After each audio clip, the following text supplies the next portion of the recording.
नमस्कार. वेद विकासाचा 24 तास घडामोडींमध्ये आपलं स्वागत. कामगारांच्या हक्कासाठी निर्णायक लढ्याची तयारी. पनवेलमध्ये शिवसेना बांधकाम कामगार सेनेचा संघटन स्फोट.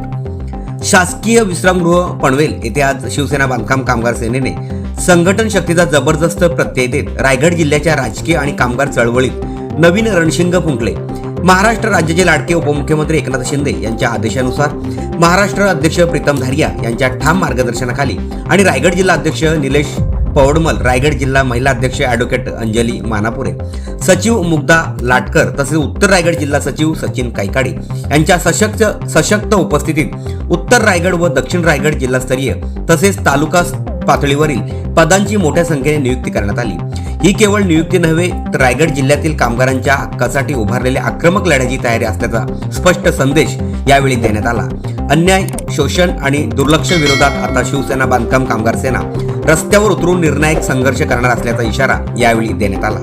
या नियुक्तींमुळे संघटना अधिक मजबूत, शिस्तबद्ध आणि लढाऊ बनली असून रायगडच्या राजकारणात मोठी उलथापालथ घडवण्याची नांदी येथेच झाली आहे. सामान्य बांधकाम कामगारांचा आवाज थेट सत्तेच्या दालनापर्यंत पोहोचवण्याचा संकल्प पदाधिकाऱ्यांनी केला आहे. नवनियुक्त सर्व पदाधिकाऱ्यांचे मनपूर्वक अभिनंदन आणि संघटन वाढीसाठी तसेच कामगार न्यायासाठी होणाऱ्या धगधगत्या संघर्षाला हार्दिक शुभेच्छा देण्यात आल्या. रायगड सज्ज, शिवसेना बांधकाम कामगार सेनेचा आक्रमक अवतार यावेळी दिसून आला.